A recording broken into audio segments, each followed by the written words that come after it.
Thank you Vidushi, thank you so much. આભાર. હું મધુ અનાલા સાથે સંકળાયેલો છું વર્ષોથી, લગભગ 35 વર્ષથી કુદરત સાથે રહું છું અને કુદરતમાંથી શીખવાનું ટ્રાય કરી રહ્યો છું.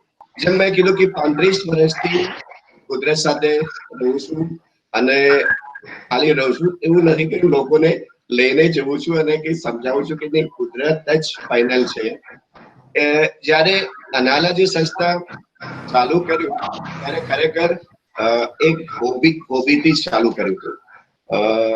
ફરવાનું ને, જેમ કે હું અમદાવાદનો છું, અમદાવાદમાં રહું છું અને વર્ષો પહેલા ક્યારે 18-20 વર્ષનું હતું ત્યારે સારું એવું ગ્રુપ હતું.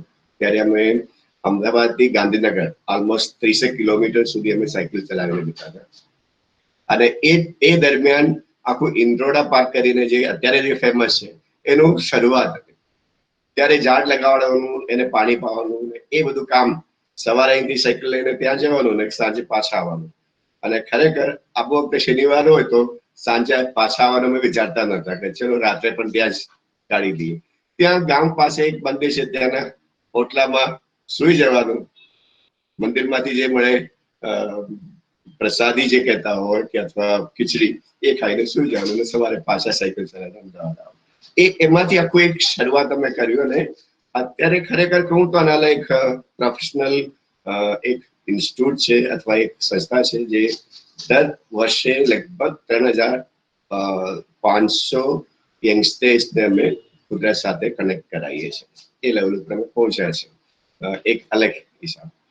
પર્સનલી ઓફકોર્સ હું એ માનું છું આપણે બધા જ રહીએ છીએ. We all live in this on this planet and I believe strongly this is the only planet where life exist. આ એક જ ગ્રહ એવા છે કે જેમાં જીવ હજી ટકી રહ્યું છે. કદાચ સ્ટોરીઓ એ આપણે વાર્તાઓ સાંભળ્યો હશે કે નહીં, ઠેઠ ઉપરથી પણ લોકો આવે છે, જેમ કે ફિલ્મોમાં બતાવે છે, પીકે કરીને આપણને બતાવ્યા હતા કે નહીં આવે છે કે રહે છે. પણ સાચું કહું તો અત્યાર સુધી આપણા પાસે એવું કંઈ પુરાવો છે જ નહીં કે આ પૃથ્વી સિવાય કંઈ પણ જીવ છે કે નહીં. અને આ પૃથ્વી ઉપર જીવ એટલા માટે છે કારણ કે અહીંયા હવા છે, પાણી છે, માટી છે અને સૂર્યના કિરણો એ સુધી પહોંચે છે. અને આપણે બધા માટે જગ્યા છે, આપણે રહી શકીએ એવું કે હું આટલી જગ્યા લઉં છું, તમે આટલી જગ્યા લઉં છું, અને કોઈ પણ જગ્યા વગર વિથઆઉટ સ્પેસ આપણે એક્સિસ્ટ હોય જ ના શકે, રાઈટ? એટલે ટૂંકમાં બહુ પહેલેથી જ મને ખ્યાલ હતો કે આ 5 જે તત્વોના લીધે જ પૃથ્વી ઉપર જીવ ટકી રહ્યું છે. જેને બહુ ઇન્ટરેસ્ટિંગલી આપણે ભોજક લોકો, આપણે પૂર્વજનો કહેતા કે પંચ મહાભૂત એનાથી છે અને એનાથી પાછા. અને રિલિજિયસલી અથવા ધાર્મિક રીતે તમે જુઓ તો પણ એ જ વાત છે. તમે આ તત્વના લીધે અહીંયા છો અને આ તત્વમાં પાછા જવાના છો. Very interestingly, science also proves the same thing. Unless until we have a combination of air, water, soil, sun rays, and the space, these 5 basic elements, which is called mega elements of nature, there cannot be life. So it is not just a belief or a religious system, it is a science. Without these 5 elements, there can be life. Now, the question I would like to ask is that what are we doing with these elements? આપણે શું કરી રહ્યા છીએ? આ 5 તત્વો વગર આપણે રહી જ ના શકીએ, આપણે હોઈ જ ના શકીએ. એ તત્વો સાથે આપણે શું કરી રહ્યા છીએ? પાણીને તો આપણે શરૂઆતથી જ ખરાબ કરી નાખ્યું. આવા તો અમદાવાદ જેવી જગ્યા અથવા દિલ્હીમાં રહો તો આપણે એર પોલ્યુશન તો સૌથી અગત્યનું સમસ્યા થઈ ગયું છે, રાઈટ? અને માટી, નાના બાળકોથી લઈને બધાને જ કે માટી હાથમાં ભૂલતી પણ થાય, છી કાઢી નાખ. જે માટી વગર આપણે રહી જ ના શકીએ એ માટીની વાત જ આપણે નથી કરતા. એટલે ટૂંકમાં જે બેસિક એલિમેન્ટ્સના લીધે આપણે છે એ એલિમેન્ટ્સથી, એ તત્વોથી આપણે બહુ દૂર નીકળી ગયા છે. અને મારો પ્રયત્ન અથવા નાનાનો પ્રયત્ન એ છે કે એ તત્વોમાં આપણે પાછા લઈ આવીએ અને એનું ઇમ્પોર્ટન્સ અથવા એનું જે મહત્વ લોકોને સમજાઈ શકે અને એને સાથે રહીને મજા માણવી શકે એક માહોલ બનાવી શકે એવું એક પ્રયત્ન કરી રહ્યો છું છેલ્લા 35 વર્ષથી. બહુ ટૂંકમાં.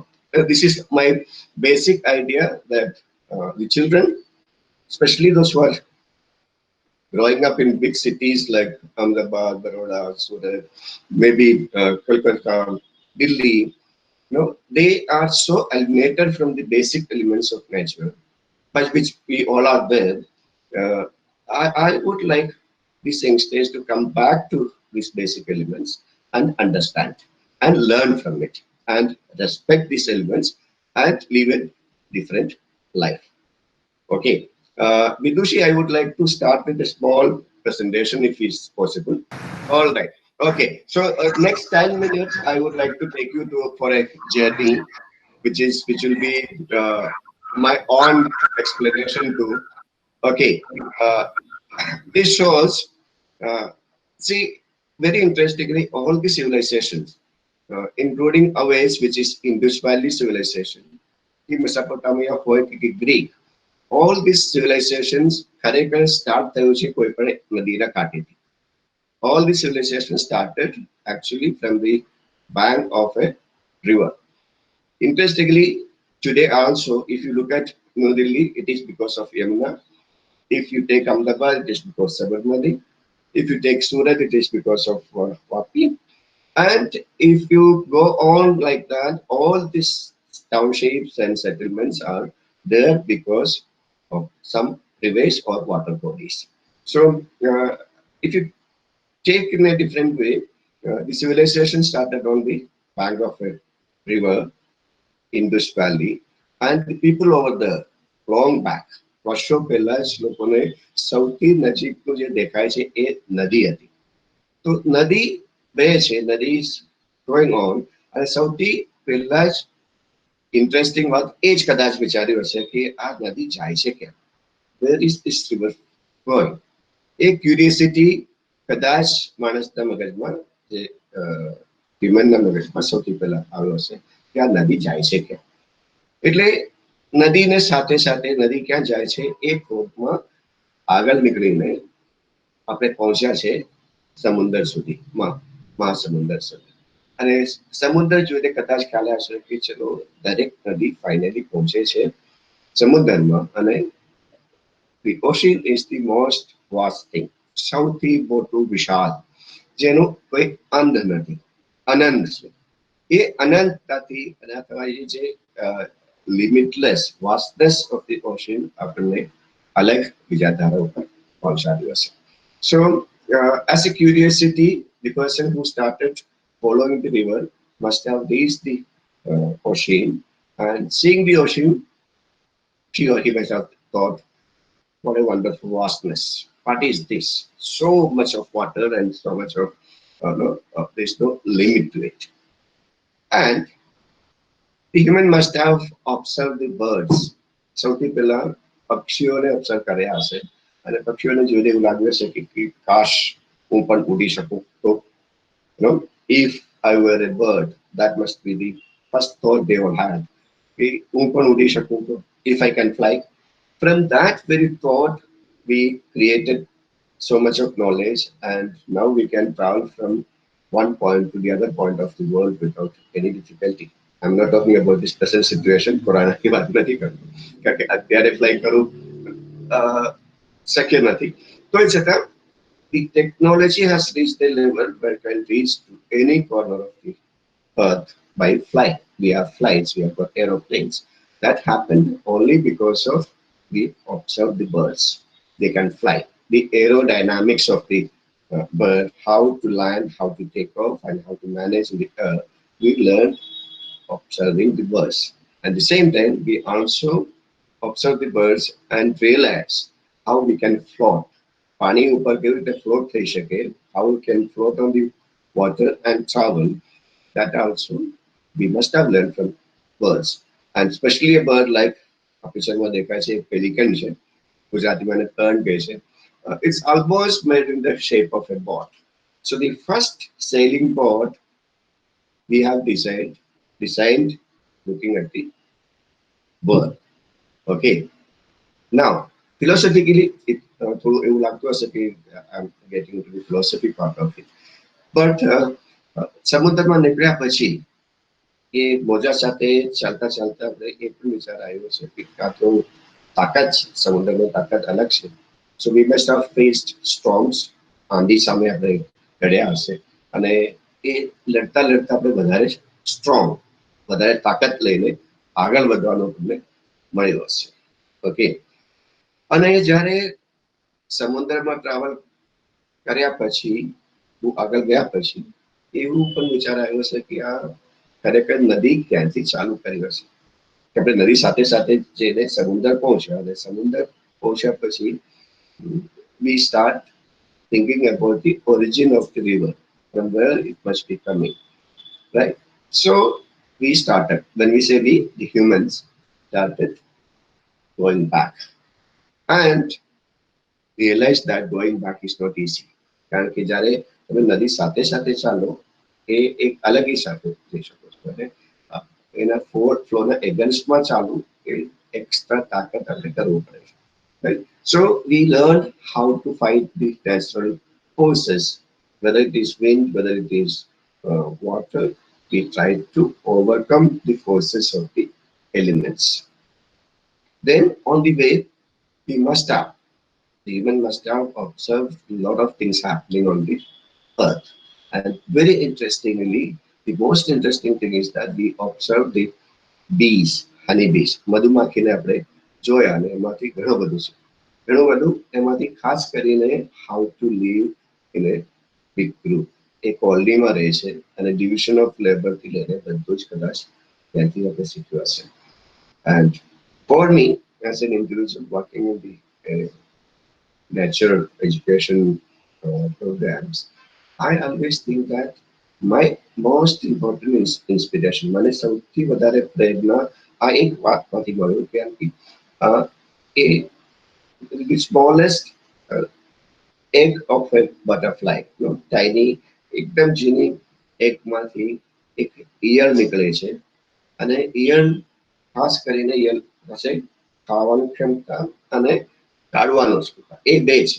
એ ખાઈ શકે અને પછી જે એક્સ્ટ્રા છે, જે કે વધારતો છે, એ બહાર કાઢી શકે. એ બે જ એનું કામ છે અને એ સિવાય એનું કોઈ ના આંખો છે કે ના કાન છે, બીજું કઈ છે.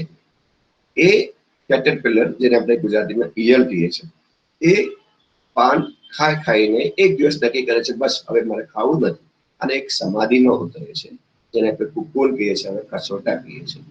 એ કુકુનમાં અમુક ટાઈમ રહ્યા પછી બહાર એવી રીતે નીકળે છે કે એમાં અને પાંખ હોય છે, પાંખનો કલર હોય છે, આંખો હોય છે, કમ્પાઉન્ડ આઈસ હોય છે, અને એની સૂંઘવાની અને જોવાની ક્ષમતા હોય છે, અને સ્પેશિયલી એક ફ્લેવર, એક ફૂલ સુધી પહોંચી શકે છે, એમાંથી નેક્ટર લઈ શકે એવા એક અલગ વ્યક્તિ થઈ જાય છે. હું હંમેશા એ વિચારું છું એ પોસિબિલિટી તો બહુ જ સુંદર છે.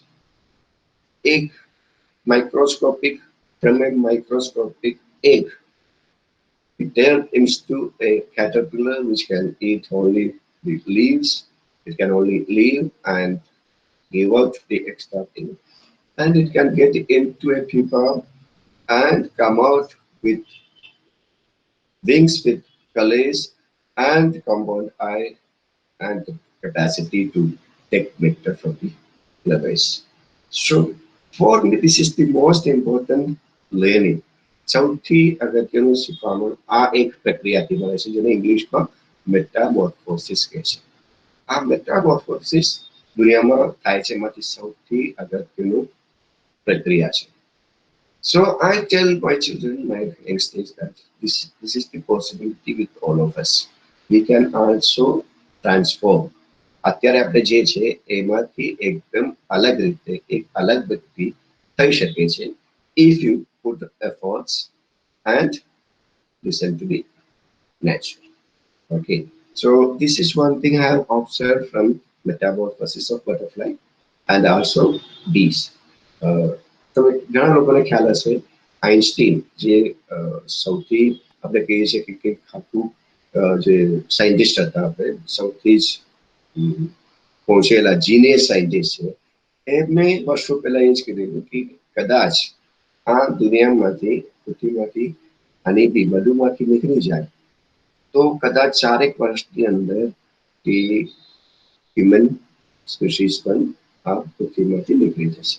કારણ કે 80% જે આપણે આપણું ખાવાનું જે કંઈ પડતું હોય આપણે ખોરાક એ બીસના લીધે હનીબીના લીધે થાય છે because they are the most important પોલિનેટર્સ.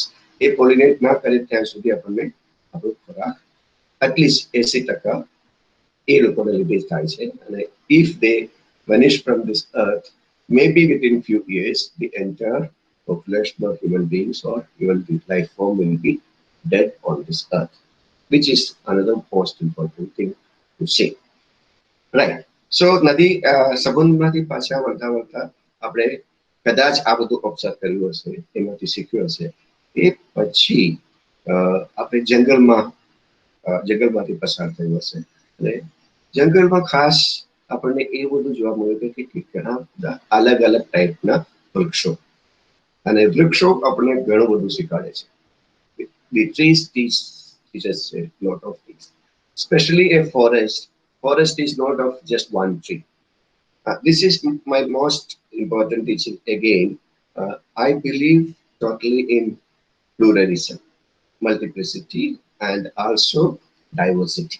વૈવિધ્ય, વિવિધતા વગર આપણે રહી જ ના શકીએ. ભલે કુદરતમાં હોય કે આપણે સોસાયટીમાં હોય, જે વિવિધતા આપણે જોઈ રહ્યા છે એને પાલન કરવું, એને રાખવું બહુ જ જરૂરી છે.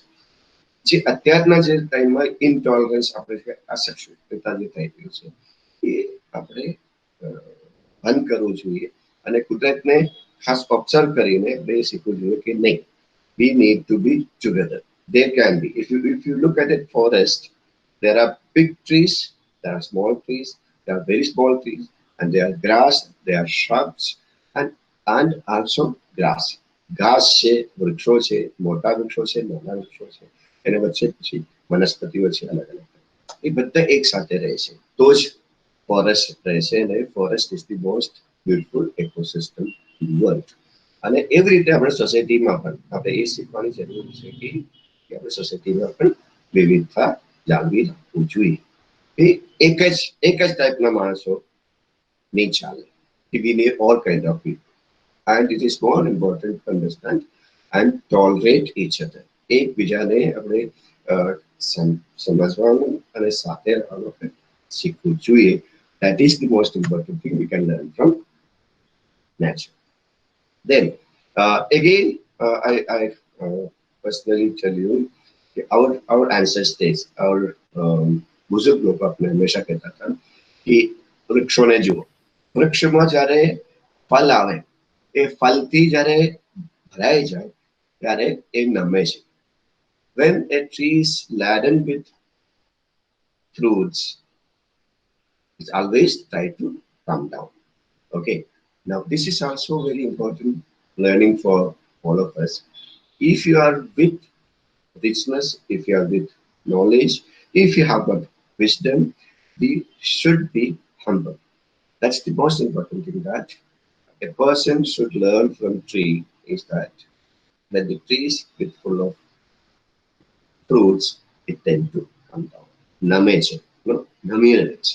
So this is also one interesting thing I would like to tell people. Like, please learn from trees. Now, again, we need to be happy. Be with joyous.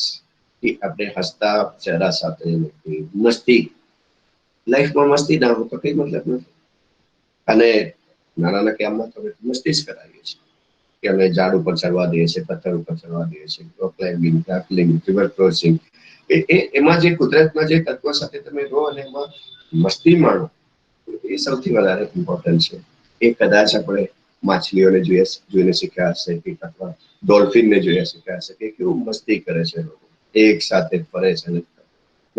So all possible, we need to understand the happiness within the elements and how we can be happy with water, how we can be happy with the air, how we can be happy with the soil. We need to understand. Again, we learned a lot of things from nature by observing animals like the birds. ભાલુ છે, રીંછ, એ બહુ exciting animal છે. કદાચ on the retail જ્યાં નીચે મેં કીધું કે સમુદ્રથી પછી આપણે શોધમાં નીકળ્યા કે આ નદી ક્યાંથી શરૂ કર્યું હશે, એ શોધમાં નીકળતા નીકળતા આપણે એ પણ જોયું હશે કે તો આ તો ભાલુ તો આરામથી તો નદી અલગ સ્ટાઇલમાં અલગ રીતે ક્રોસ કરી શકે છે.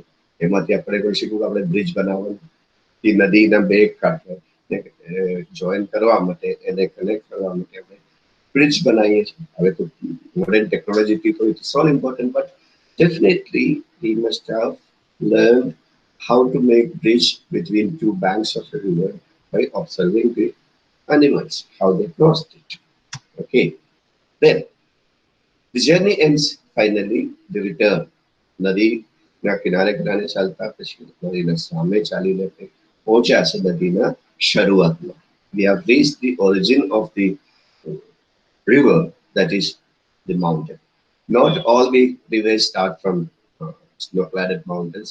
ઇન્ડિયાની વાત કરીએ તો ઇન્ડિયામાં ખાસ કરીને બે ટાઈપના નદીઓ છે. એક તો છે રેઇનફેડ, એટલે જ્યારે વરસાદ થાય ત્યારે શરૂ થાય એ ટાઈપના નદીઓ, અને એક છે સ્નો ક્લેડ, જે વરસાદ પછી પણ વરસાદ ના હોય તો પણ બરફ ઓગળીને જે પાણી નીકળે છે એમાંથી, જે હિમાલયન રિવર્સને બાકી.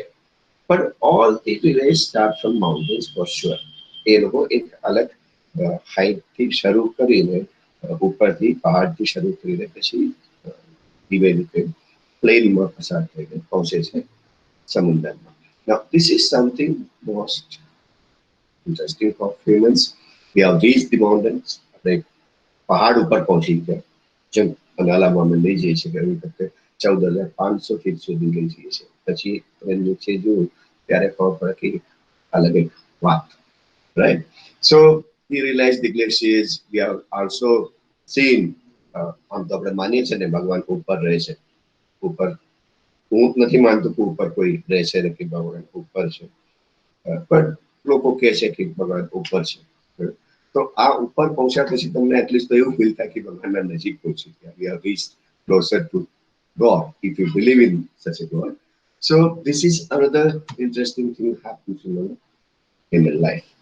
From there, પહાડ ઉપર પહોંચ્યા પછી, after we have reached the top of the mountain, the human observed the sliding rocks. ધબડતા ધબડતા જતા જે પથ્થરને ઓબ્ઝર્વ કરીને સૌથી પહેલા માણસના દિમાગ પર ફીલ થયું છે કે સ્પીડ, કે પણ આપણે સ્પીડથી કરી શકીએ. અને એ વિચારમાંથી આપણે વ્હીલ ઇન્વેન્ટ કર્યું. હવે સાયન્સથી લઈને હિસ્ટ્રીથી લઈને હ્યુમન હિસ્ટ્રી, એન્થ્રોપોલોજી એ જ કહે છે કે વ્હીલ જ્યારે આપણે ઇન્વેન્ટ કર્યું ત્યાં પછી આપણું આખું દુનિયા બદલી ગયા.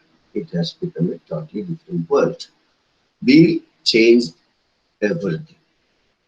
And that is so important that the whole world changed.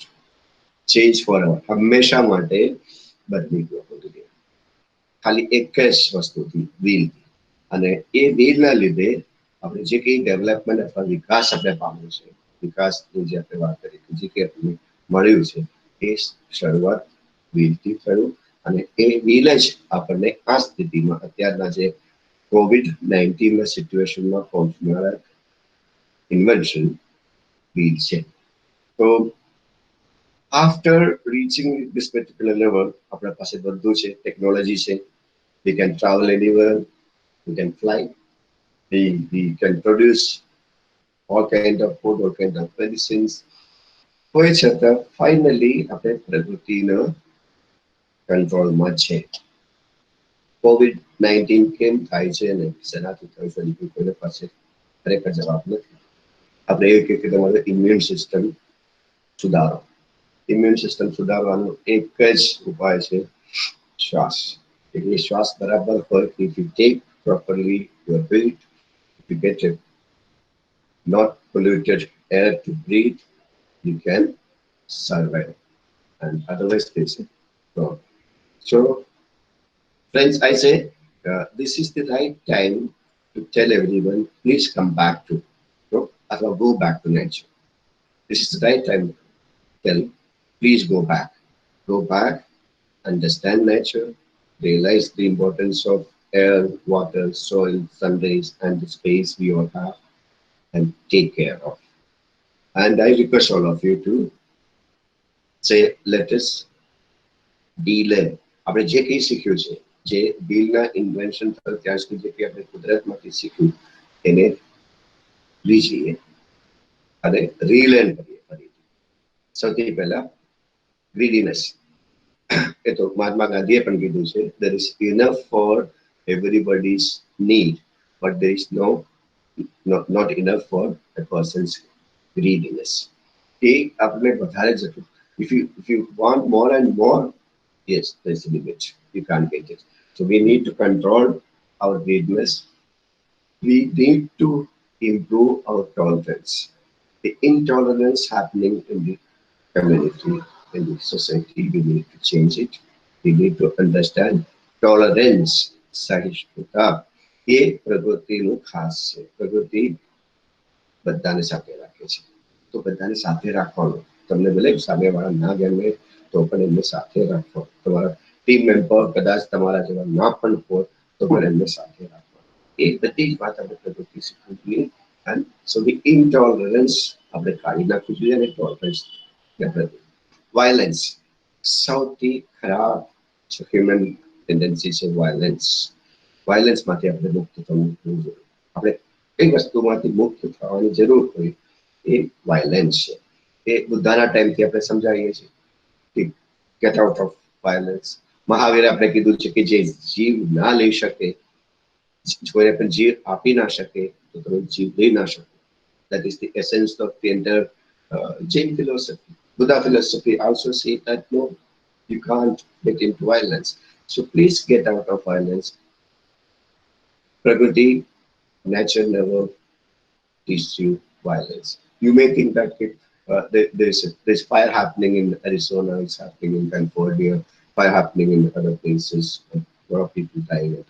But that is not violence. That is only a signal of nature to the humans. Be careful. Okay, so there is no violence in nature. Very interestingly, બહુ time પહેલા મને મારા student ભાઈને કીધું કે આજે છે ને સર કે મેં એક ઉંદરને બચાવી દીધો બિલાડીથી. I said, નહીં, એ તે કંઈ બહુ મોટું કામ ના કર્યું. ઉલટા બિલાડી બિચારી હવે બુખાર હશે, એનો ખોરાક હતો, ત્યારે કોઈનો ખોરાક છીની લીધો, ખોરાક તે બહાર કાઢ્યો. તો no, we need to be careful. Nature has its own way of doing that. There is no violence, there is no cruelty, there is no enmity, right? Then we also need to understand divisiveness. એકબીજાને આપણે કઈ ના કઈ નામથી કહ્યું કે જે divide કરીએ છીએ એ પણ આપણે બંધ કરવું. કુદરતમાંથી શીખવું જોઈએ કે there is no division. Divisiveness કુદરતમાં નથી, એ આપણામાં છે. અને hate, it is something I always say, please don't hate anyone. Hate is the most undeserving quality of a human being, and nature never says to hate. There is no hate in the કુદરત.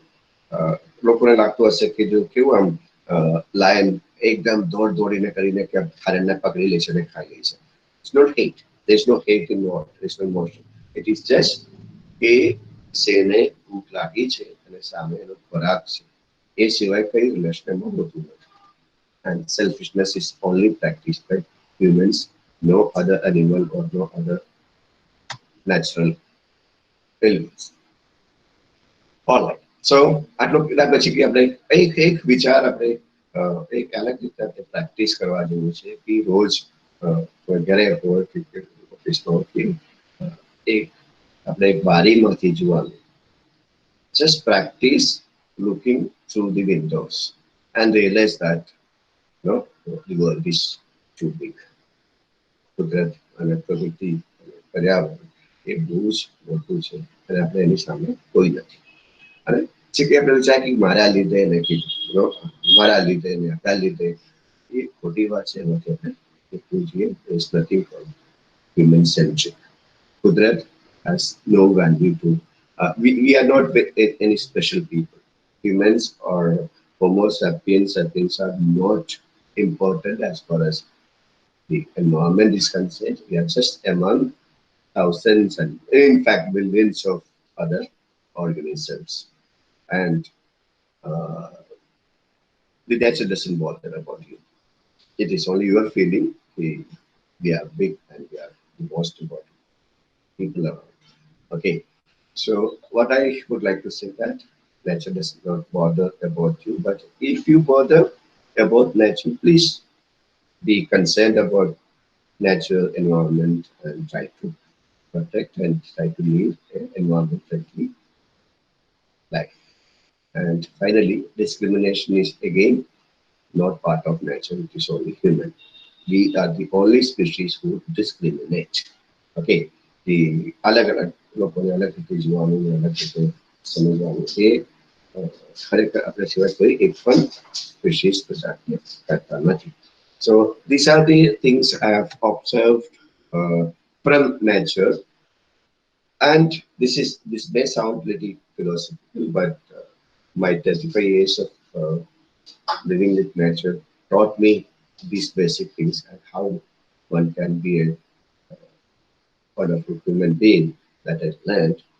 And I start my talk by saying that my first experience in the Himalayas, when I was just 20 years old, young boy, when I went to the Himalayas for a program, my teacher was Colonel Premchand, who used to train Everest चढ़वा માટે જે લોકો training લેતા હતા એમને train કરનાર canal Premchand આપણું training પછી એક જ ક્વેશ્ચન પૂછ્યું ઓકે आप में से कितने लोग तैयार है पहाड़ चढ़ने के लिए तो ऑफ कोर्स 20-21 વાળાનું તો હોય જ ને કે મેં કીધું કે હું તૈયાર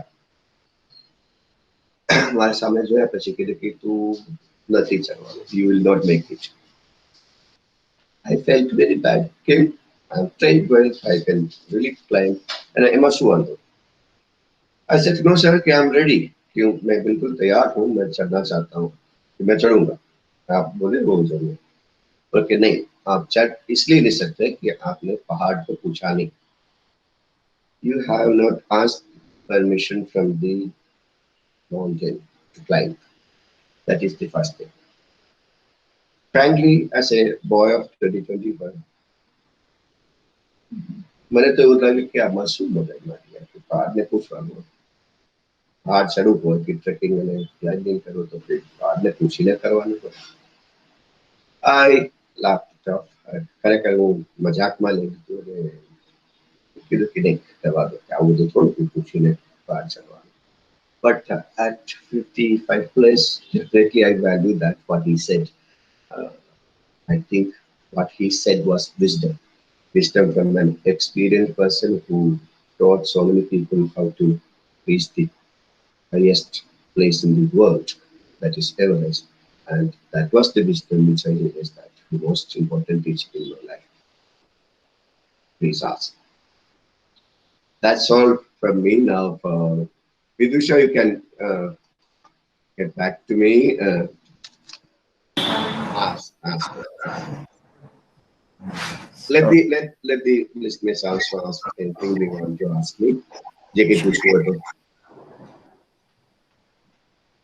Yeah. Yeah. So it was a great presentation, sir. Thank you. Actually, તમારી સ્ટોરી જે એક્સપિરિયન્સ તમે કીધો એ બી બહુ જ સારો હતો એન્ડ ઓલ્સો આઈ લાઈક કે the metabolism of the butterfly it was a best. Great sir. So sir એક ક્વેશ્ચન છે કે આજે ઇન્સિડન્ટલી વર્લ્ડ ટુરિઝમ ડે છે. આજે world tourism day. Yeah. So is ecotourism beneficial to nature? Ecotourism is beneficial to ecology and nature for sure. બે રીતે એક તો હું એવું માનું છું કે જ્યાં સુધી તમે એક નદીને અથવા પહાડને અથવા જંગલને ના ઓળખો એને બચાવવાનું કામ તમે કેવી રીતે કરી શકો, રાઈટ? તો એક દૃષ્ટિથી તમે વિચારો કે it is important to understand and love the environment or the forest or the animals. હવે તમે કોઈ દિવસ ટાઈગર ને જોયા જ ના હોય, વાઘને જોયા જ ના હોય, અને એને બચાવવાનો કાર્યક્રમ કોઈ કહેતા કે સેવ ધ ટાઈગર, એ ટાઈગર શું તમને ખ્યાલ જ નથી, ટાઈગર તમે કોઈ દિવસ જોયા નથી અને પછી કઈ શીખ્યા નથી, તો એમાં શું મતલબ છે, રાઈટ? Yes. તો હું માનું છું કે yes, tourism is important, and tourism allows people to go into wilderness, જંગલોમાં જઈ શકે, પહાડમાં જઈ શકે અને જોઈ શકે અને ત્યાંનું વ્યવસ્થા સમજી શકે. Tourism is very important in conservation.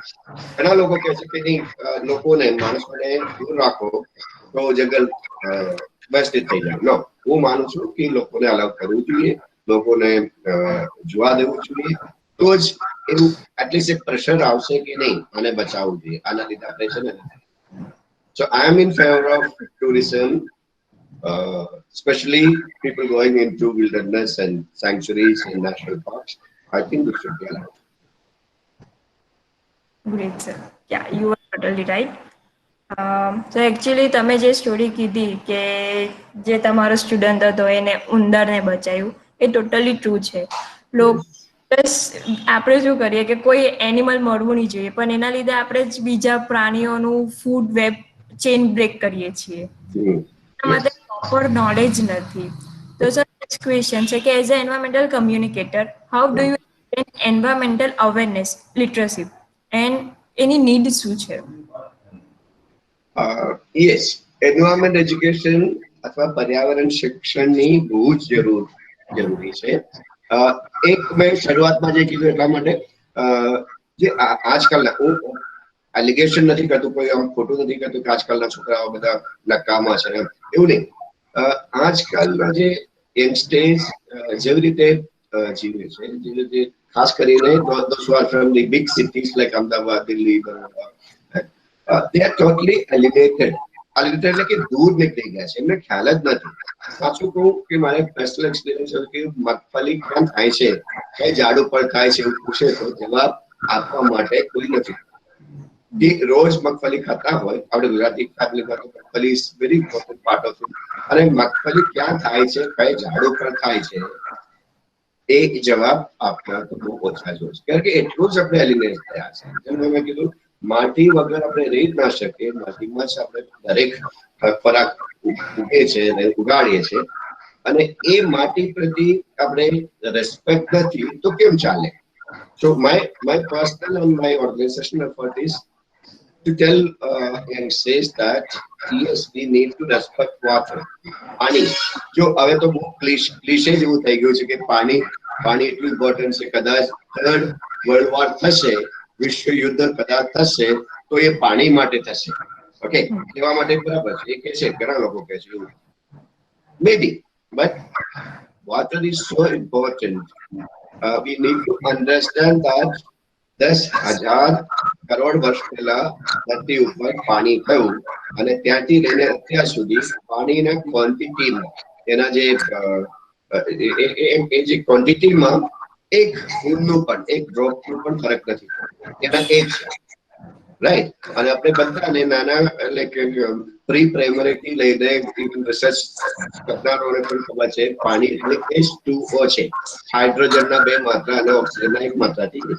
પણ આજ સુધી હું જાણું ત્યાં સુધી કોઈ પણ લેબમાં હાઇડ્રોજન અને ઓક્સિજન મિક્સ કરીને પાણી બનાવી શકે એવું થયું નથી. પાણી એના એ છે, એના ક્વોન્ટિટીમાં ફરક નથી, અને ક્વોલિટીમાં ઘણો ફરક પડી ગયો છે. તો એ ક્વોલિટીમાં જે ફરક થયું છે એ આપણા લીધે છે. It's only because of our actions, our way of living, we totally polluted the water. Now, this teaching should reach every young stage, everyone. In fact, yes, we can't live without water, and that water is important, and we cannot manufacture. આપણે પાણી બનાવી ના શકીએ, એટલું પહોંચી શકે, હું માનું છું એ પર્યાવરણ શિક્ષણ કહેવાય. અને જંગલ વગર આપણે રહી ના શકીએ, જંગલને રોજ કાપી ન શકીએ, જંગલ વગર એક જંગલ ના હોય તો આપણે પણ કદાચ ના હોય. આની બી મધુમાખી આ ધરતી ઉપર નાશ થઈ જાય તો આપણે પણ નાશ થઈ જાય. તો એ આવડ, this knowledge should reach each and every person, and that is the purpose of પર્યાવરણ શિક્ષણ. એન્વાયરમેન્ટ એજ્યુકેશન એટલે આ છે એવું માનું છું. યસ, એકચ્યુઅલી લોકોમાં મિસકન્સેપ્શન એ જ છે કે પર્યાવરણ બચાવવું હોય તે એન્વાયરમેન્ટલનું કામ છે, આપણું કામ નથી. અને આ જ મિસકન્સેપ્શનના લીધે બહુ બધા જણ લોકો જસ્ટ બગાડે જ છે. તો ઓલ્સો નેક્સ્ટ ક્વેશ્ચન કે સર તમારો કોઈ એવો એક્સપિરિયન્સ થયો ને સારું લર્નિંગ જે તમે અમારી જોડે શેર કરવા માંગો છો? જો બે વાત છે એમાં. એક તો તમે ગમે તેમ કરો, પ્રકૃતિના હિસાબે બધું કરી દેશો. તમારા એમાં કઈ લેવા દેવું નથી, તમે કોઈ નથી. પ્રકૃતિના હિસાબે ચાલશે. નો, આઈ થિંક એક જવાબદાર વ્યક્તિ તરીકે, એક રેસ્પોન્સિબલ પર્સન તરીકે, you have some responsibilities how to live, how to understand. Okay, again Vidushi, you asked a very personal question, એટલા માટે પર્સનલ વાત જ કરું છું કે 35 વર્ષ પહેલા જ્યારે મને બહુ બનતો કે મારે બનવું છે પર્યાવરણ સાથે રહીને કામ કરવું છે, એટલે કે પર્યાવરણવાદી નહીં, એન્વાયરમેન્ટલિસ્ટ નહીં, પણ એક નેચરલિસ્ટ બનવું છે. અને જ્યારે મેં મારા સાથને કોન્ટેક્ટ કર્યું, જેનાથી હું પ્રેરણા લેતા હતા, એમનું નામ શ્રી લવકુમાર કાછર છે. અત્યારે આપણા સાથે રહ્યા નહીં, he left 3 years back. એમને ખાસ મને કે બધું તારે પર્યાવરણ સાથે કામ કરવું અને કંઈક પ્રકૃતિ સાથે કામ કરવું અને લોકોને સમજાવવું હોય, સૌથી પહેલા 500 ઝાડ વાવીને પાછા આવો. 500 ઝાડ વાવો અને ઉછેર કર, પછી મારી સાથે વાત કર, તો પછી તને ગાઈડ કરું. He told me when I approached my sir, I want to be a naturalist, I would like to be an environment educator. First thing he told me was, go and plant and grow at least 500 trees. Then come back to me and I'll tell you. I did that. That was my first thing 35 years back. I planted not that 500, but more than 1,000 trees I planted and grew. ખાલી ઝાડ લગાડ્યા નહીં અને ઉછેર પણ કર્યો. એ પછી હું આ ફિલ્ડમાં આવ્યો છું. રાઈટ, તો એ મને હજી મને સ્ટ્રોંગલી ફીલ થાય છે કે તમે જે કરો એ જ બીજાને કહી શકે. You need to practice what you preach. It is very difficult to be an environmentalist. I know that is very difficult. You can't live in a city like Ahmedabad. You cannot live as 100% environmentalist because I use my car. Okay, I drink a lot of water. I do a lot of other activities which may be against the spirit of environmentalism. But 35 વર્ષ પહેલા મને જે સરે કીધું કે નહીં, એટલું કર પછી તું વાત કર, તો હું માનું. તો that is my learning. Do yourself first, then tell others. Great, sir. તો મારા તો ઓલરેડી બધા ક્વેશ્ચન્સ ક્લિયર થઈ ગયા છે. Very good, nice. માંથી કોઈને કંઈ પૂછવું હોય તો યુ કેન આસ્ક. મધુભાઈ નમસ્કાર. નમસ્કાર. મહેશ પંડ્યા. અરે મહેશભાઈ, કેમ છો? તારું પ્રેઝન્ટેશન માણ્યું, મજા આવી. બહુ સરસ. સવાલ એ થાય છે કે અત્યારે જે શિક્ષણ આપવામાં આવે છે એ શૈક્ષણિક પ્રવાસો એ મોટા ભાગે યાત્રાધામને લઈને કરવામાં આવે છે. હું પણ સંમત છું કે યાત્રા સ્થળો પણ કુદરતની જગ્યાએ જ બનાવવામાં આવેલા કે જેથી કરીને કુદરત આ ભગવાન ને દેવ દેવતાના નામે પૂજાય અને કુદરતનું જતન થાય. પણ તેમ છતાં આજના મોટા ભાગના શૈક્ષણિક પ્રોગ્રામો એ યાત્રા સ્થળો અને એ રીતે જ મહત્વ આપવામાં આવે છે. એટલે એને ઇકોલોજીકલ ટુરિઝમ તરીકે વિકસાવવાની અને સરકારમાં એ એડવોકેસી કરવાની બહુ જ જરૂર છે કે આજે જે આપણે બધી વાત કરી એ જો બાળકોને એ રીતે જો પ્રવાસ કરવામાં આવે તો કદાચ વધારે યથાર્થ લાગે. બાકી તો સુપ્રીમ કોર્ટ કે અને પછી આપણે સિલેબસમાં દાખલ કરીએ પર્યાવરણનો વિષય, પણ પછી આપણે માથાઓ અને દેવના સ્થળે જ લઈને પૂરું કરીએ તે ઠીક નહીં. એટલે આની એક મુવમેન્ટની પણ જરૂર છે. પણ એકંદરે મધુભાઈ બહુ મજા આવી. Thank you very much. Thank you Mahesh. જો એમાં એ જ વાત છે કે અમુક વસ્તુઓ તો ઘરેથી જ ચાલુ થાય છે. આપણે મા બાપ આપણે શું સમજાવીએ છે કે મેં મસ્તીમાં કીધું કે ઉપર કોઈ બેઠા નથી, હું એવું માનું છું, પણ હજારો લાખો કરોડો લોકો ઉપર બેઠા છે એવું જ માને છે. અને આપણે જે કે મંદિરો ને બધું જ ડુંગર ઉપર જ કર્યા છે, પણ ડુંગર ઉપર જે મંદિર પહોંચતા કેમ ડુંગર ઉપર મંદિર છે એ સમજાવતા નથી આપણે કોઈ. ડુંગર ઉપર મંદિર એટલા માટે કે એકદમ ના આવ, તમે થોડું કંઈક વ્યવસ્થિત આજુબાજુ જોઈને પછી ત્યાં પહોંચો, એ વાત આપણે સમજાવતા નથી. અને રિલિજિયસ ટુરિઝમ સવાલ જ નહીં, આ તો માઇન્ડસેટ છે. એ બધું બહુ અઘરું છે અને અત્યારના સિચ્યુએશનમાં તો વધારે તકલીફ પડી રહ્યું છે. Yes, thank you Mahesh, thank you so much. વાંધો ના હોય તો હું મહેશભાઈને પૂરક માહિતી આપું. હાજી નરેશભાઈ, બોલો. હા, મહેશભાઈ અનાલા છે ને એ અનુભવ પ્રોગ્રામ રન કરે છે અને એ અનુભવ પ્રોગ્રામમાં વિદ્યાર્થીઓને અમદાવાદ સહિતની ઘણી બધી ઇલાઇટ સ્કૂલ્સ અને જે આવે એ બધાને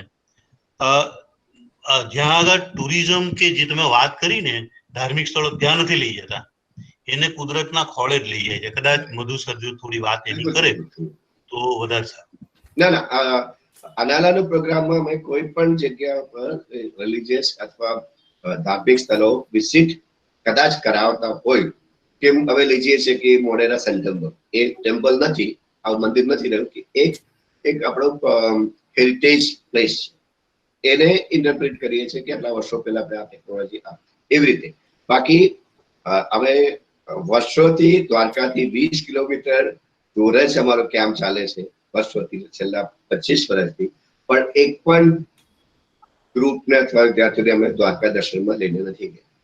દર વર્ષે અમે બેટ દ્વારકા જઈએ છીએ, પણ બેટ દ્વારકા દર્શન માટે અમે કોઈ એ પૂછે છે, કોઈ ટીચર આવે છે અને અમુક વ્યક્તિ કે નહીં અહીં સુધી આવે તો પછી અરે 20 કિલોમીટર દૂર જ છે ને દર્શન કરવું છે, તો કે તમારી પર્સનલ વાત છે, જે આવો દર્શન કરી આવો. સો પર્યાવરણ અને ધર્મ અને રિલિજન સાથે અમે કોઈ દિવસ મિક્સ નથી કરતા. It's a religion, naturalism itself is a different philosophy. એમાં તમે ભગવાન અથવા એનું આવતું નથી કે પ્રકૃતિ is the most powerful thing, અને તમે પ્રકૃતિને માનો તો ઠીક છે. આઈ બિલીવ ઇન ધેટ કે પ્રકૃતિ nature is the most powerful thing. એની સામે તમે તમારું કશું ના ચાલે. અને પછી એને ભગવાન માનો તો અલગ વાત છે. So one of my students said that I believe in God, but I spell Nature. That was his submission. Yeah. Anyone else? બીજા કોઈ? વિદુષી? મધુ સર, અત્યારના સંજોગોમાં ખાસ કરીને આપણો જે વિદ્યાર્થી વર્ગ છે એ બધો જ વિધિન 4 વર્ષ થઈ ગયો છે અને આજનો જે વિષય છે કુદરતને ખોળે એમને લઈ જવા છે. અને આ વેબિનાર તો બરાબર છે, એક માધ્યમ છે, તો એની માટે થઈને આપણે આવનારા દિવસોમાં શું કરી શકાય એવો કંઈક સુઝાવ મળે? હા નરેશભાઈ, ખરેખર અમે પણ વિચારી રહ્યા છે કે શું કરવું જોઈએ, કારણ કે આપણે અત્યારે જે આટલા વર્ષોથી કરી રહ્યા છે એ તો કદાચ નહીં થાય. તો એક પોસિબિલિટી એવું લાગી રહ્યું છે કે વર્ચ્યુઅલ, પણ વર્ચ્યુઅલમાં જે આપે હમણાં જ કીધું કે એક્સપિરિયન્શિયલ લર્નિંગ, હે કે જે કંઈક શીખો કે અનુભવથી શીખો, એ અનુભવ તમે વર્ચ્યુઅલી કેવી રીતે આપી શકે એના પર કે હું definitely personally also I'm confused how one can give that kind of an experience. જ્યારે આપણે એક્સપિરિયન્સની અનુભવની વાત કરીએ છીએ, can you give experience through virtual reality? કદાચ એ આપણે વિચારવું પડે અને અનારાને ખાસ કરી અમારા સંસ્થાને વિચારવું પડે અને એ માર્ગે કદાચ જવું પડે એવું લાગી રહ્યું છે કે there are also ઘણા પ્રિન્સિપલ પાસેથી રિક્વેસ્ટ છે કે નહીં બહુ થઈ ગયું હવે, કે તમે ભલે તમે જંગલમાં ના લઈ જાઓ પણ જંગલનું બતાવો ને જંગલને વર્ચ્યુઅલી અમને યાત્રા કરાવો, એવું રિક્વેસ્ટ છે. કે I am thinking that line, though I am not personally not convinced at કે તમે વર્ચ્યુઅલી અનુભવ આપી શકો, મને હું ડાઉટફુલ ફીલ કરી રહ્યો છું. હું તમને આજની વાત કરું કે સરકારે કાંકરિયા ઝૂને કન્ડિશન સાથે ઓપન કર્યું, બરાબર છે.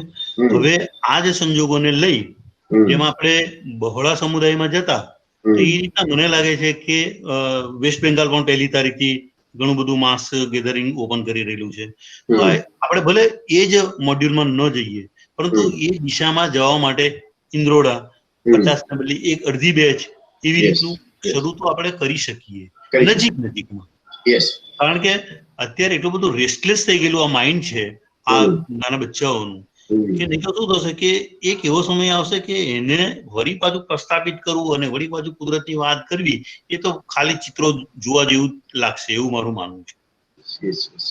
No, we need to think seriously કે જેટલા એટલીસ્ટ ફ્રી જેમ ઇન્દ્રોડા પાર્ક ને સુંદરવન ને એવા ઇન્વોલ્ગડ સેન્ચુરી એવા જે ફ્રી ફ્રીડમ છે એ લોકોને વર્ચ્યુઅલ એન્વાયરમેન્ટ પર્યાવરણ શિક્ષણનું સ્ટાર્ટ કરવું જોઈએ.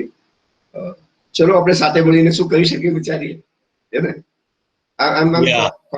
હોપફુલ અબાઉટ કે આપણે કંઈક તો કરવું જોઈએ કે અત્યારની સિચ્યુએશન ને અત્યારના જે સમસ્યા છે એને આપણે સ્વીકારી કરવું જોઈએ અને એના આગળ શું કરવું જોઈએ કે આજકાલના યંગસ્ટર્સ ડિસ્ટર્બ છે અને ઓનલાઈન શિક્ષણથી લઈને આખો દિવસ ઓનલાઈન અને સ્ક્રીન ટાઈમ કાઢીને એ લોકો કંટાળી ગયા છે 100%.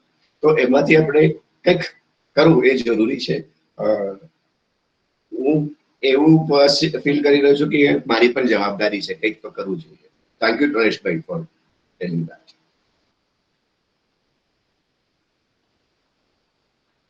વિદુષી, બીજા કોઈને કોઈ ક્વેશ્ચન્સ? એક પેલી ફાયર ક્રેકર વાળી જરા વાત કરો ને. આપણા ત્રીજા જનરેશન સુધી ઘણા લોકો બંધ થઈ ગયા છે. નરેશભાઈ શેની વાત કરો છો? ફટાકડા ફોડવા નહીં એવી આપણે જ્યારે વાત કરી, હું અત્યારે થર્ડ જનરેશનની પણ વાત કરું છું. સેલિબ્રેશન અને આવાજ કરવું એ એક આપણે આખું ઇવોલ્યુશનની પ્રક્રિયામાંથી જ થયું છે કે કંઈક પણ આજે પણ આપણે કે આદિવાસી કહીએ છીએ કે ઘણા બચ્ચાઓ કે ઝીંગાલાલા હું કરું ને કે આમ અવાજ કરું અને આપણું હેપીનેસ, આપણે ખુશી આપણે બતાવું અવાજથી, એમાંથી જ કદાચ ક્રેકર અથવા ફટાકડાનો જન્મ થયો હશે. અને જુઓ ને દિવાળીમાં દીવાની વાત કરે છે પણ ક્યાંથી ક્યાં આપણે શિફ્ટ કરીને સૌથી મોટું અવાજ કોના ઘરેથી કોના સોસાયટીમાંથી આવે એ લોકો બરાબર પહોંચી ગયા છે અને એના લીધે કેટલા લોકોને ડિસ્ટર્બ થાય છે, પ્રકૃતિને કેટલા ડિસ્ટર્બ થાય છે, પ્રદૂષણ કેટલું બધું થાય છે. એ એક અવેરનેસ પણ લાઈક મહેશભાઈ ચોક્કસ મારા સાથે જ રહેશે કે એમાં આ જે ધર્મનું ઉલ્લેખ થાય છે તરત એ જે રિલિજિયનનું ઇન્વોલ્વ થાય છે. હવે દિવાળીમાં તમે ફટાકડા ના ફોડો એવું કહે તો તમે you become anti religion, right? કે નહીં અમે ફોડશું.